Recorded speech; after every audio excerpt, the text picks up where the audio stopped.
Olá a todos, vamos continuar a nossa disciplina. Hoje nós falaremos sobre listas. Bem, primeiramente vamos apresentar alguns conceitos, falar sobre valores que uma lista pode armazenar, falar sobre lista e seus relacionamentos com as estruturas de repetições. Fazeremos algumas operações sobre as listas, falaremos sobre apelidos, nomes, clones e também falaremos sobre matrizes. Então, é um conjunto ordenado de valores, onde cada valor é indicado por um índice, ou seja, é como se fossem várias variáveis agrupadas, onde a gente vai utilizar um índice, um número, para identificar a posição dessas variáveis. É muito semelhante com as strings, nós já vimos alguns exemplos com strings. Então, temos aqui x recebe amo Python. Se nós botarmos print x0, veja que x é o nome dessa variável, e aqui o índice 0. Então, como nós imprimirmos, será impresso o A, porque começa na posição 0. 0, 1, 2, 3, 4, 5, 6, 7, 8, 9. Então, quando botarmos aqui print x0, será impresso o A maiúsculo. O mesmo comportamento acontece com uma lista. Aqui eu tenho y recebe uma lista contendo 10, 9, 8, 7, 6. Então, esses são os valores que estão armazenados nessa lista. Então, se eu colocar agora print y0, será impresso o 10. Print y3, 0, 1, 2, 3. Será impresso o 7. Não esqueça, sempre começa com 0. Então, nós geralmente criamos listas utilizando o abre colchete, fecha colchete, né? Seguido também por uma atribuição. As listas podem ser heterogêneas, significa o quê? Que você não precisa botar sempre elementos do mesmo tipo.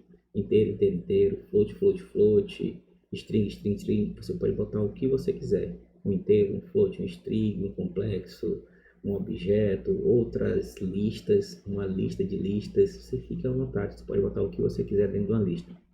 Então, eu tenho aqui M10, os múltiplos de 10. Então, é uma lista que contém 10, 20, 30, 40. Então, aqui é homogênea, todo mundo é do mesmo tipo, int. Nomes, também uma lista homogênea, onde todos os elementos são strings, Ana, Stephenson e Gertrudes. E temos aqui qualquer, veja que qualquer é uma lista heterogênea. Aqui eu tenho um inteiro, um float, uma string e uma lista. Ok? Então, posição 0, qualquer 1, qualquer 2, qualquer 3. O 3 é tudo isso aqui.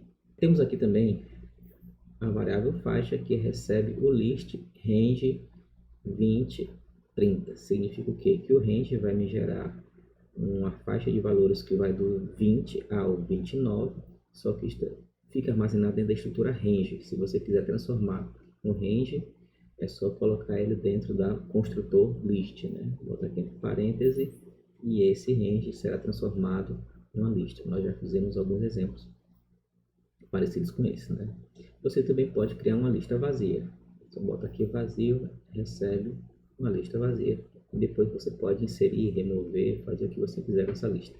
Temos aqui essa lista de nomes, Ana, Stephenson e Gertrudes. Os elementos são indexados, começam com 0. Então, nome 0 é Ana, nomes 1 é Stephenson e nomes 2 é Gertrudes. Usar posições inteiras válidas. Muito cuidado, pessoal. É responsabilidade sua botar a posição válida. Então, isso aqui só vai do 0 ao 2. Se você botar 3, vai dar errado. Então, nomes 2, ok. 0, 1, 2 será impresso Gertrudes. Nomes 3, erro, não tem 3, só vai até o 2. Você pode fazer uma operação aqui que seja válida, né? 5 menos 2, 5 menos 7, 2. Então, primeiro faz o cálculo, nomes 2, Gertrudes novamente. Agora, cuidado, as posições são inteiras. Se eu botar aqui posição float, não existe essa posição, tem que ser posição inteira. Então, aqui vai dar erro. Você pode imprimir a lista inteira. Se você botar print nomes, será impresso do jeito que está bem aqui, colchetes, Ana, Stephenson, Gertrude, fecha colchetes. Com relação aos índices, se o índice for negativo, será utilizado o elemento voltando do final para o começo, ou seja, na ordem inversa. Então, se eu imprimir x menos 2, então menos 1, menos 2 será impresso 40. Agora, cuidado, menos 1, menos 2, menos 3, menos 4, menos 5. Se eu tentar imprimir a posição menos 6, vai dar erro. Então veja, temos aqui texto recebe Brasil e posição recebe 0. Para este exemplo aqui, nós não vamos utilizar a posição. Veja que é só botar para caractere em Brasil, né, no texto. O que é que você vai fazer? Pegar caractere por caractere e imprimir. Nós vimos um exemplo parecido com isso na aula de strings, ou seja, eu vou pegar esse texto aqui, pego o primeiro e imprimo. Pego o próximo e imprimo, pego o próximo e imprimo, até chegar aqui no L, imprimo, sendo impresso um caractere por linha. Veja que aqui eu utilizei o for, utiliza muito menos linhas, mas eu tenho também aqui o while. Tenho aqui a variável posição a tamanho, desculpa, o tamanho, né? Recebeu aqui e a posição recebeu 0. Enquanto a posição é menor do que o tamanho, veja que o texto tem 6 letras. Então, enquanto 0 for menor do que 6, né? A posição for menor do que 6, a posição é 0, print o texto na posição 0. Né? Então, será impresso o B. Depois, posição, recebe, tem posição mais 1. 0 mais 1, 1. Volta, 1 é menor do que 6? Sim. Então, imprime a posição 1, que é o R. Atualiza. 2. 2 é menor do que 6? Sim. Imprime o texto na posição 2. 0, 1, 2. Imprime o A. Depois, imprime o S, o I e o L. Vai ser 6. Quando aqui for 5 é menor do que 6, sim, vai imprimir o L. E depois, posição recebe 6, 6 é menor do que 6, não, sai. E aqui, esse exemplo aqui, esse print é só para dar uma linha extra, certo, pessoal? Para esse resultado aqui não ficar colado nesse. Bem, esses exemplos aqui nós fizemos utilizando strings, mas é absolutamente a mesma coisa, a diferença é que nós vamos utilizar agora listas. Veja, primeiro caractere, segundo, terceiro, quarto, quinto, sexto, dentro de texto, posição, recebe texto. Veja, para caractere em texto, imprima caractere. Para caractere, texto, imprima caractere. A mesma coisa, só mudou o alvo do nosso for, né? Que foi aqui no caso, aqui o texto, e aqui foi o texto string, e aqui o texto em listas, né? É claro que se você for trabalhar com texto, é muito mais inteligente se você utilizar string, dependendo da situação, né? Dependendo do problema. E aqui a mesma coisa utilizando while, né? Então, é muito mais prático utilizar o for. Em alguns momentos pode ser que seja necessário utilizar o while, mas depende do problema. Então, é a mesma lógica do que nós vimos aqui. Então, agora, em vez de utilizar strings, vamos utilizar agora uma lista de strings. Então, o elemento 0, aqui temos a variável cavaleiros, né, que é uma lista. O primeiro elemento é guerra, o segundo é fome, o terceiro é peste, o quarto é morte, né? Tan recebe a quantidade de elementos de cavaleiros, tem 1, 2, 3, 4, então tan recebe 4, i recebe 0, enquanto i for menor do que tan, print cavaleiros, né? Então, assim, impresso guerra, depois fome, depois peste, depois morte, né? Essa lógica aqui eu não vou mais explicar, porque nós já vimos ela diversas vezes. Temos aqui a mesma variável, guerra, fome, peste, morte, para praga e em cavaleiros, print praga. Pronto, acabou-se, né? Uma lista dentro de uma lista é considerada apenas um único elemento. Então, vejamos esse exemplo. X é uma lista que tem o primeiro elemento é a string span, o segundo elemento é um inteiro, o terceiro elemento é uma lista que começa aqui e termina bem aqui. Veja que esta lista que está dentro desta lista também tem uma lista. Não tem problema nenhum, você pode fazer quantas que você queira, quantas seja necessário. E se eu botar print x, vai ser impresso do jeitinho que está aqui para cá. Agora, se eu botar aqui print type x, o tipo de x vai aparecer type list, dizendo que x é uma variável do tipo lista. Se eu botar print len x, x tem quantos elementos? 1, 2, 3. Certo? Veja que esse elemento aqui é contado como se fosse um único elemento. Então será impresso 3. Para valor em x, neste caso aqui, para o primeiro elemento, é lista? Não. Então será impresso span, não é lista. Próximo elemento, 1 não é lista. Próximo, a lista é. Então vai ser impresso aqui, não vai ser impresso aqui. E aí termina a minha lista x. O operador in é utilizado para identificar os elementos da lista. Temos aqui cavaleiros recebem a lista contendo guerra, fome, peste e morte. Se peste está na lista cavaleiros, então print tem praga. Peste está dentro dessa lista? Sim, então vai ser impresso tem praga. Se o WhatsApp não estiver em cavaleiros, veja que está perguntando not in, se não está.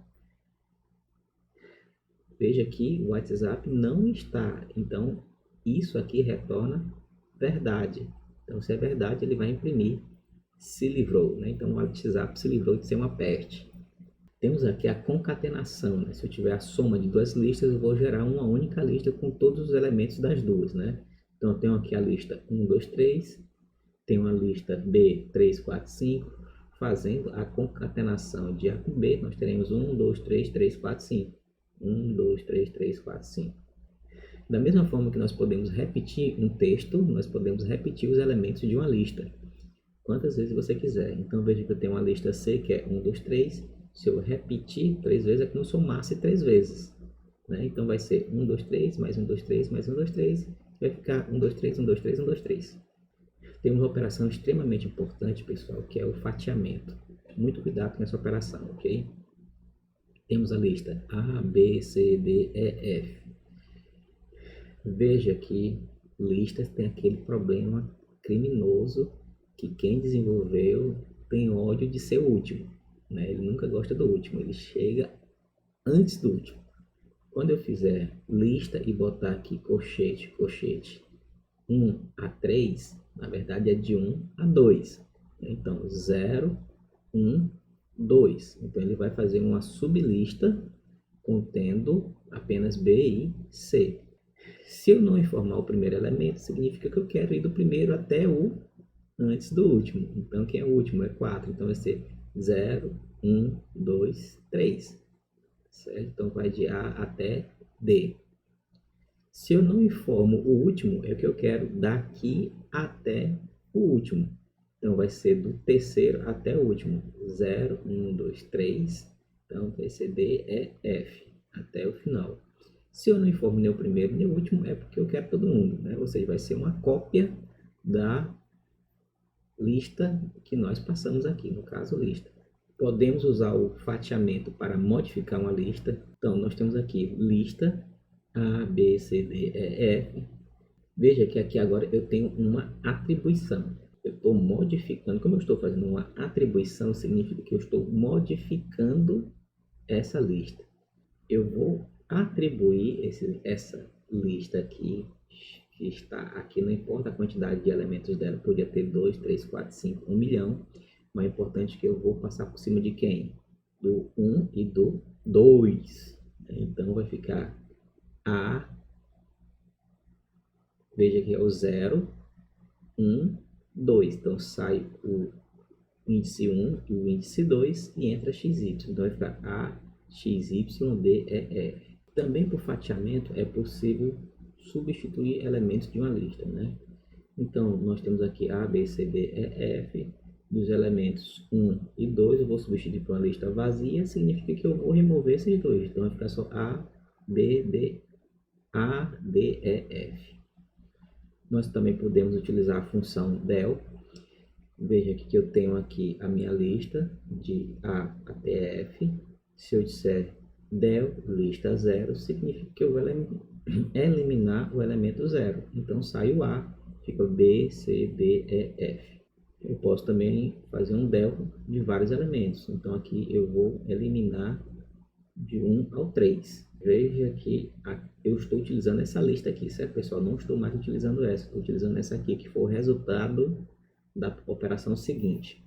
Então, se eu pegar essa lista aqui e eliminar o 1 até o 3, 0, 1, 2, 3. Sai esses daqui e fica o D e o F. Para inserir elementos, pessoal. Então, basta inserir na posição.